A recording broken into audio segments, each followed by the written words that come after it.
What's up, everyone? I am Pitching Mind and Body on YouTube and Instagram.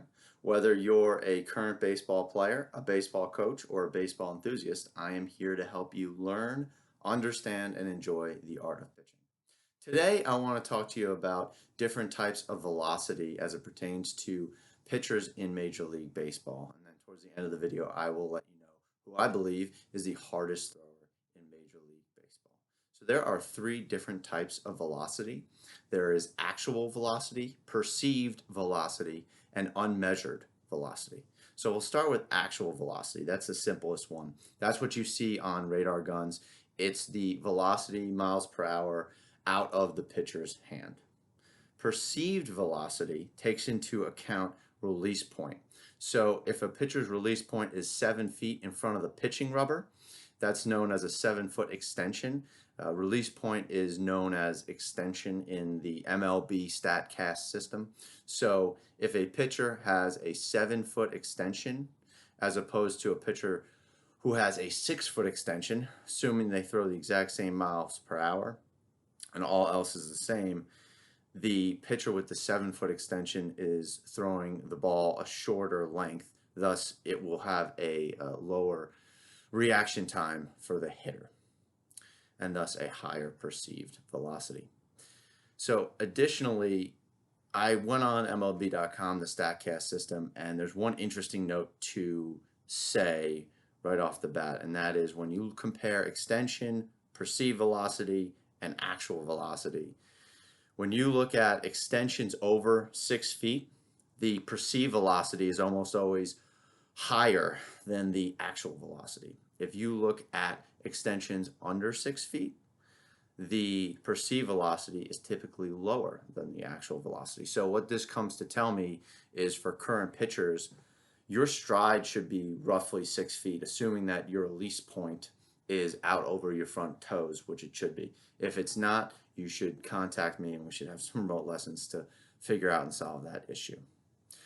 Now, there is an additional layer to this before I go to the third type of velocity. So actual velocity is, again, measuring the baseball's velocity out of the pitcher's hand, but it does not measure the velocity as it crosses home plate.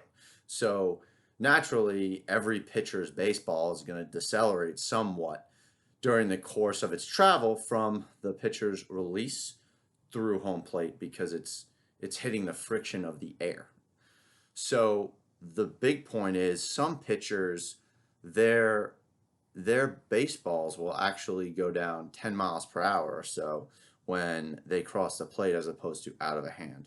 So if you take two pitchers throwing 95s, a lot of guys in the major leagues at least, their velocity going through home plate will be around 90.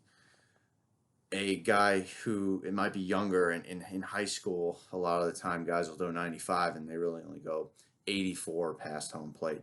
And so it's not to say that the actual velocity of those pitches is 90 miles per hour from the one guy and 84 from the other guy.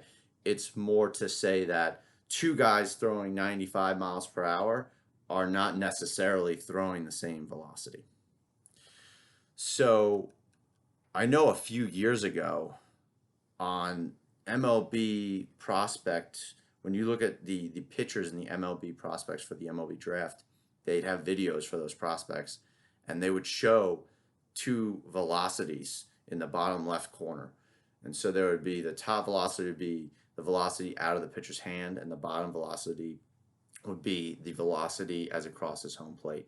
So they don't, Major League Baseball, as far as I know, doesn't measure this anymore, at least for Major League Baseball players. But what they do measure is spin rate. So if you look at spin rate, you can usually figure out whose pitches are decelerating less than others, essentially staying more constant to the initial velocity out of their hand. So it's measured, spin rate is measured by RPMs, revolutions per minute. So a major league pitcher who has an RPM of 2,400 to high 2,500s or 2,600, their fastballs are going to stay pretty consistent with the velocity out of their hand. Pitchers with RPMs down towards 2,000, their balls are going to decelerate pretty drastically. Now, in the major leagues, if a guy throws 95 instead of being 90 or 91 crossing the plate, it's probably like 86 or 87. So it's not so drastic, but it is 100% slower. And I've noticed it in this guy, this prospect that's coming up for the Blue Jays. His name is Nate Pearson, and he throws like 100 run. But when he throws his 100 it looks insanely hard. It looks like he's going to blow the catcher back. And that kind of shows his, I don't know what his spin rates are, but they must be exceptionally high. So now the last step, the last one is what I call unmeasured velocity. And if you're a current pitcher, you're going to want to really listen and take notes to this section, because there's two ways that you can add velocity to your pitches without the actual miles per hour velocity going up. So the first aspect of unmeasured velocity is how well does the pitcher hide the baseball during delivery. So this means basically, and most major leaguers do this pretty well, but how well does a pitcher stay closed with their front side as their arm action as they're coming forward? If they stay closed very well, they're going to, you'll see, you can't see the baseball right now, right? Because my body is blocking it. So the hitter can only actually pick up the baseball as it releases from the pitcher's hand. If a pitcher opens up a little too soon, the hitter can actually see the ball a little prior to release, and it's just psychologically your eyes are better trained to hit a baseball when you can see it longer, even if it's not coming toward you. So number two is how well does the pitcher use their off-speed pitches or their other repertoire pitches. And so you could say that this isn't unmeasured. This is measured by the differential in velocity between their fastball and their changeup and slider. Just by looking at the miles per hour, you can figure out the differential in miles per hour.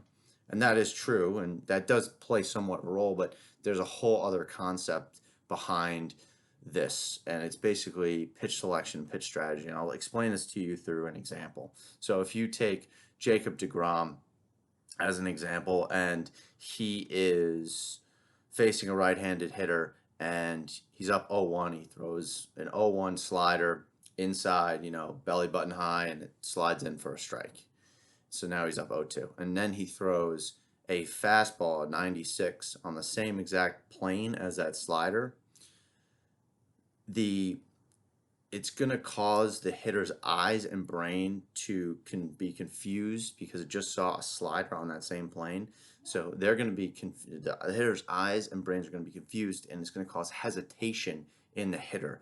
And thus, that hesitation is essentially giving that pitch more velocity, though it's not actually measured through miles per hour.